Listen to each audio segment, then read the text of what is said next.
In rural Kentucky, inside of a greenhouse, a highly decorated botanist named Smandon Ledwards has just created his most toxic concoction yet. A weed strand so strong it would make even the hardest of stoners choke up. Smandon tried this weed for himself. He realized that this was much too strong to be able to sell. But then an idea popped into Smandon's head, an idea of world domination by the cursed Kush. You see, Smandon had also made another strand of weed. This strand, whenever he smokes it, would turn him into an unstoppable force. This other weed strand he had just created, however, will just make you lazy and dependent upon the strand to stay alive. It was almost like zombie weed. If Smandon could get everyone to smoke his cursed Kush, he would rule over the lazy and weed-addicted world. Smandon decided that he would test out his new cursed Kush on his pothead friend, Terrence. Terrence was a black pothead who loved to do any and all drugs. Whenever Terrence went out of his house for the day to do his daily jog to rob houses that were being built, he noticed a bag of weed on his welcome mat. He picked it up and immediately went inside to smoke it. Terrence rolled up a big fat blunt and put it to the sky. "This one for all my niggas who ain't make it," Terrence said. As he then took a huge puff of the weed. Terrence suddenly became very lazy, even more lazy than the average black usually is. Terrence smoked the whole pound bag in one sitting, but yet he still fiended for more of the cursed Kush. Terrence, although low IQ, even realized that something wasn't right with this Kush. "Nigga, I gotta get more of that good shit," Terrence said.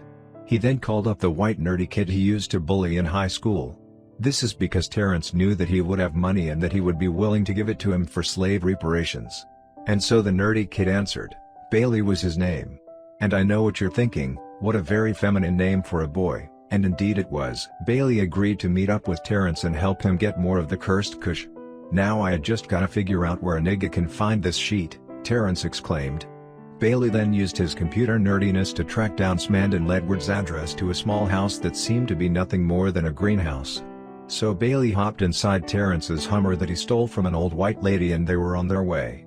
They got there and when they arrived they instantly smelled the biggest odor of skunkweed you could ever imagine. They knocked on the door of the greenhouse. A man with a stick-like figure and baby blue eyes answered the door. He said, "What the fuck do you want? I'm trying to smoke a bowl." Bailey recognized him as the stone botanist Smandon Ledwards. "Hey, I've read about you and stuff. You're like a really good botanist," Bailey said as he pushed up his glasses. Smandon looked him square in the eyes and said, "Yeah, so what?" Terrence then butted in and said, "Sheet nigga, let's cut the chit-chat. I'm here for that new strand you got, my cracker." Smandon clearly took offense to being called a cracker, but he seemed to let it go. Smandon invited them in, but as they walked in he came behind them and put boards up around the door. Terrence took notice to this and asked, "What the fuck you doing, white boy?" Smandon laughed and said, "It seems you've fallen into my trap, you monkey." Terrence then lunged at him with a knife that he had brought. But as Terrence was lunging he suddenly stopped. The weed had now made him so lazy that he couldn't move at all. Smandon then pulled out a bag of his cursed Kush. "Looking for this?" Smandon asked inquisitively. Terrence barely murmured the words, "Yeah, gimme dat sheet nigga." But then Smandon took the bag of the cursed Kush and lit it on fire. Terrence was sniffing the air just trying to get a high, but he couldn't. Bailey, now cowering away in a corner, had concluded that the longer you are off the cursed Kush the lazier you must get. Smandon looked over at Bailey in his corner and said, "Oh, this one will be fun. So how do you want it, the easy way? Or the hard way?" Bailey could now be seen physically shaking in horror as Smandon inched towards him with a needle filled with heroin. "No please, I promised my daddy Ben Shapiro that I would never do drugs. It is against the Jewish religion," Bailey exclaimed. "Quiet down before I give it to you. This greenhouse is not soundproof nor smell-proof," Smandon said. But Bailey was nothing but a distraction as Terrence had gotten his hands on some of the cursed Kush that hadn't yet burned. He smoked it all up and he was no longer lazy for the moment. He attempted to tackle Smandon, but he was solid as a rock and even a strong blackie like Terrence couldn't knock him down. "Ha ha ha," Smandon laughed maniacally. "You don't know about my superhuman weed strand now, do you?" Smandon then pulled out more of his godly weed and smoked it and he grew as tall as the roof of his greenhouse, almost outside of it even. "You see, I left a bag of that cursed Kush on everyone's doorstep in town. Everyone has to be high out of their minds right now and too lazy to do anything to stop me." Smandon then marched over to Bailey's corner and stomped him into bits right then and there.